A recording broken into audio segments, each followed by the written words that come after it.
Salam sejahtera, terima kasih karena bersama dengan saya di Nazlin Unity Channel.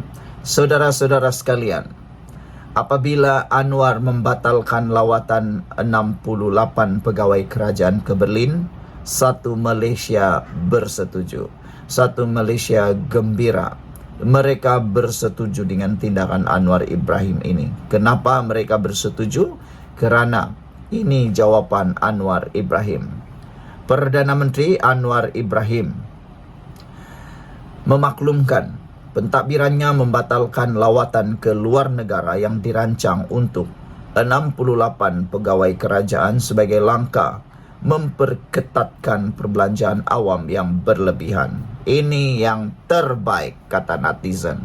Netizen mula menyukai Anwar Ibrahim dengan tindakan-tindakan Anwar Ibrahim yang konsisten tentang perbelanjaan negara. Anwar Ibrahim bukan saja berperang menentang rasuah habis-habisan, Anwar Ibrahim juga memperketatkan perbelanjaan negara dengan mengelakkan ketirisan dan juga perbelanjaan boros. Salah satu yang paling menarik perhatian kita ialah tindakan Anwar Ibrahim mengambil langkah tidak populer, mengelak ketirisan minyak petrol dan minyak diesel dengan menghentikan subsidi diesel dan menggantikannya dengan subsidi bersasar. Dengan tindakan menggantikan subsidi bersasar itu, ia sebenarnya secara umum dan keseluruhan telah menjimatkan uang subsidi dan yang paling penting mengelakkan ketirisan pembaziran diesel kerana penyeludupan minyak diesel ke luar negara maupun oleh orang-orang kaya yang sakau. Itu sebabnya negara sekarang menuju kepada pembangunan yang sangat hebat kerana orang mula mempercayai kehebatan langkah-langkah Anwar Ibrahim yang tidak popular tetapi menunjukkan peningkatan dan prestasi serta kualiti yang luar biasa.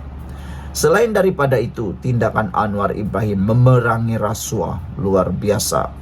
Beliau tidak takut dengan siapapun. Dia tidak takut dengan siapapun, termasuklah 68 pegawai kerajaan ini. Kalaulah ini Perdana Menteri yang lemah, beliau pasti tidak berani membatalkan lawatan ke luar negara dirancang 68 untuk 68 pegawai kerajaan ini. Kalau Anwar Ibrahim bukan Perdana Menteri yang kuat, kalau Anwar Ibrahim Perdana Menteri yang kalau dia bukan berani, saya yakin dia tidak akan berani membatalkan lawatan 68 orang pegawai kerajaan ini. Tapi oleh kerana Anwar Ibrahim adalah pemimpin yang hebat, yang luar biasa, yang berani, berprinsip dan berani menentang arus. Beliau sanggup dan telah pun membatalkan lawatan 68 pegawai ini untuk mengelakkan perbelanjaan yang berlebihan. Kata Anwar Ibrahim, kita lebih tegas untuk semua syarikat-syarikat agensi kerajaan. Walaupun lembaga berkuasa, tetapi kadang-kadang lembaga buat keputusan yang memihak kepada mereka, kata Anwar Ibrahim. Oleh itu, semua projek baru lawatan luar negara mesti dirujuk kepada ketua setiausaha atau ketua pengarah dan diluluskan oleh menteri berkenan supaya ada yang akhirnya bertanggungjawab secara langsung. Katanya kepada wartawan selepas menunaikan solat Jumat di Masjid Darul Salam di Puchong hari ini. Sementara itu, Anwar dipetik bernama berkata lawatan kaki tangan sebuah kementerian ke Berlin dibatalkan walaupun tempahan hotel dan penerbangan telah dibuat. Walaupun tiket hotel dan penerbangan telah disediakan, saya batalkan kerana jumlah yang didaftarkan terlalu ramai, kata Anwar Ibrahim. Iyalah kan, kenapa sampai 68 orang? Itu pengajaran kepada anda dan kita semua. Kata Anwar Ibrahim, hanya sebahagian kecil mungkin diperlukan untuk tugasan tersebut. Ini adalah pelanggaran peraturan. Ini dana rakyat dan kita harus bertanggung jawab, kata Anwar Ibrahim.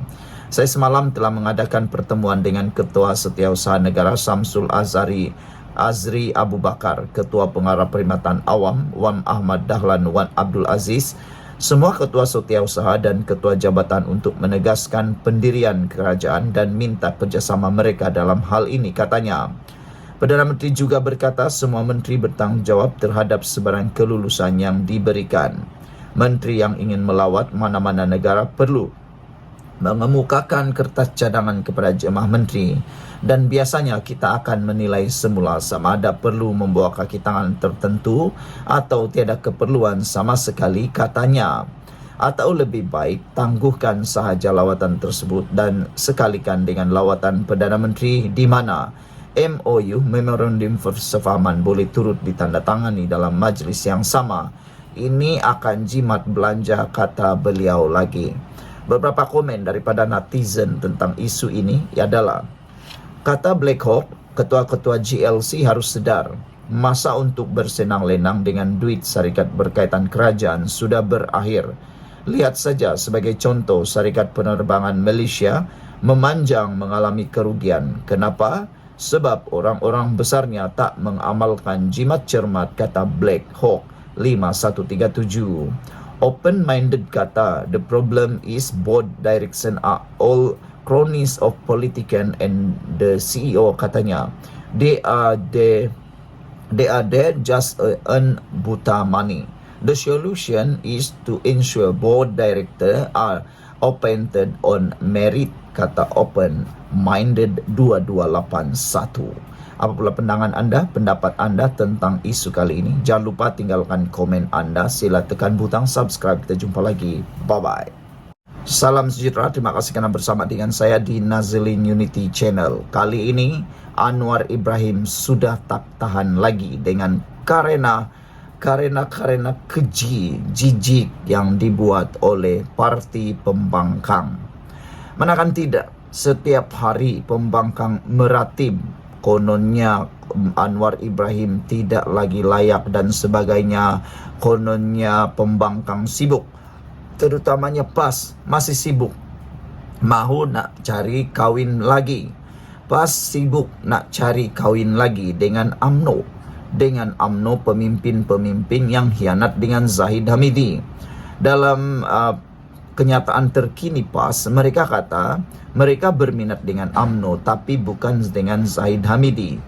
PAS lupa bahawa dalam UMNO institusi kepresidenan mereka adalah institusi yang sangat kuat dan turun-temurun tradisi. Mereka sudah dididik untuk percaya sesama mereka. Selain daripada itu, PAS juga sudah lupa tentang akta anti lompat parti. Bagaimana mungkin PAS mendapatkan sokongan daripada UMNO kalau Zahid Hamidi selaku presiden tidak menyokong PAS? Itu yang PAS lupa. Saudara-saudara sekalian, tindakan PAS menyorot dan tindakan Perikatan Nasional Pembangkang menyorot kononnya Anwar Ibrahim kini goyah dan sudah kekurangan sokongan dan sebagainya membuat Anwar Ibrahim marah. Sekali lagi Anwar Ibrahim kata dia cabar pembangkang bawa usul tak percaya ke parlimen. Beranikah pembangkang bawa usul ini? Ini sudah kali ketiga, kalau tak silap kali ketiga atau kali keempat, Anwar Ibrahim mencadangkan dan mencabar pembangkang bawa usul undi tak percaya ke parlimen kalau betul-betul mereka jago. Tapi biasalah, baru-baru ini Anwar Ibrahim juga pernah mencabar. Tapi apa yang jadi? Mereka hanya riuh di kampung. Lebih kurang macam tu. Ayam bertelur sebiji, riuh sekampung. Riuh di luar, riuh di media, panggil media sini sana, tapi bila di parlimen kecut. Asik-asik meninggalkan dewan. Asik-asik meninggalkan dewan. Asik-asik meninggalkan dewan. Kita tengoklah nanti pembukaan parlimen untuk yang terdekat ini. Beranikah pembangkang, beranikah Perikatan Nasional mengusulkan usul tidak percaya kepada Anwar Ibrahim? Jangan-jangan mereka sendiri akan malu dan kedapatan bahawa mereka sebenarnya tidak mempunyai sokongan cukup untuk menjatuhkan Anwar Ibrahim. Itulah yang sering berlaku. Bila disuruh buat undi percaya, mereka tak berani buat. Kita tunggulah nanti. Saya pun sebenarnya sangat berminat untuk melihat sejauh mana apa yang disebut oleh PAS dan pembangkang itu benar di parlimen. Datuk Seri Anwar Ibrahim mencabar pembangkang menghantar usul undi tidak percaya terhadap beliau pada sidang Dewan Rakyat Oktober ini. Saya nak kata kepada anda semua, belum pernah ada Perdana Menteri yang sehebat Anwar Ibrahim ini, dengan tanda petik segila Anwar Ibrahim ini, kerana belum pernah ada Perdana Menteri yang mahu diberi undi percaya sendiri. Bahkan lebih hebat lagi ialah Anwar Ibrahim telah pernah mengusulkan satu kali, dia sendiri mengusulkan, Anwar Ibrahim sendiri mengusulkan undi percaya terhadap beliau pada sidang parlimen kali pertama ketika beliau dilantik Perdana Menteri. Ini beraninya Anwar Ibrahim. Ini dengan tanda petik gilanya Anwar Ibrahim. Tapi dia gila macam tu sebab dia tahu dia mempunyai sokongan yang cukup. Bukan macam Perdana Menteri Perikatan Nasional dahulu. Nak buat undi percaya, jangankan undi percaya, tak berani. Nak buat ucapan langsung, secara langsung pun tak berani dipanggil sebagai Perdana Menteri PDF. Dan yang lagi teruk, dimandulkan parlimen, ditutup parlimen, digantung parlimen ketika itu kerana takut undi percaya, undi tidak percaya. Dia tahu dia tidak mempunyai sokongan yang cukup. Jadi Anwar Ibrahim melampaui Perdana Menteri yang lain. Mahathir tak pernah buat undi percaya sendiri. Najib tak pernah undi percaya sendiri. Ismail Sabri Yaakob tak pernah. Cik Abdullah tak pernah. Tun Abdullah tak pernah. Dan jauh sekali panggang daripada api kalau Muhyiddin Yassin berani buat undi percaya terhadap diri sendiri. Anwar Ibrahim berani. Itulah kehebatan Anwar Ibrahim. Kata Anwar Ibrahim, ada 30 orang suruh Anwar turun. Ingat, negara dia tak ikut hukum. Nak turunkan sila. Saya beri jaminan ada usul sidang parlimen pertengahan Oktober, 14 Oktober. Bawa usul undi tidak percaya kepada Anwar sebagai Perdana Menteri. Sempat. Kalau lambat pun saya luluskan, kata Anwar Ibrahim. Kita tengoklah beranikah 30 orang PAS di dalam muktamar PAS baru-baru ini. Mereka menggesa. Mereka telah luluskan usul Anwar Ibrahim letak jawatan atau dipecat. Dah, kita tengoklah nanti. Bolehkah 30 ahli parlimen itu menurunkan Anwar Ibrahim dalam sidang parlimen 14 Oktober ini? Dan Anwar kata, bawa usul undi tidak percaya terhadap Anwar sebagai Perdana Menteri. Masih sempat, kata Anwar Ibrahim. Kalau lambat, Anwar Ibrahim janji akan luluskan. Okey, nah apalagi? Pergilah wahai pembangkang, bawa usul undi tak percaya kepada Anwar Ibrahim.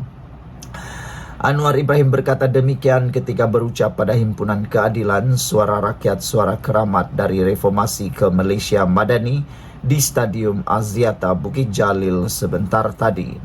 Sebelum ini, beberapa perwakilan dan pemimpin PAS menuntut Anwar meletak jawatan pada muktamar tahunan ke-70 parti berkenan di Temerloh minggu lalu.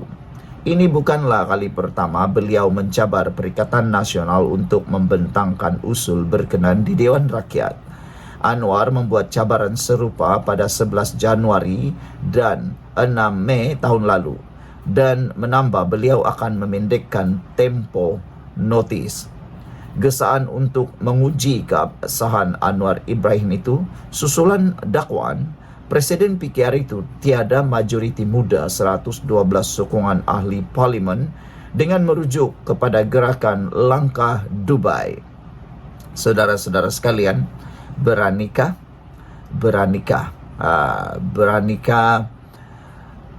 Perikatan Nasional Pembangkang memalukan diri sendiri? Ada netizen kata, ya kita nak tengok sejauh mana mereka memalukan diri sendiri, kata mereka lagi. Dan ramai yang yakin, hampir 90% orang yakin mereka tidak akan berani menyahut cabaran Anwar itu. Kita jumpa lagi dan jangan lupa tinggalkan komen anda. Apa pendapat Anda? Beranikah mereka menyahut cabaran Anwar Ibrahim?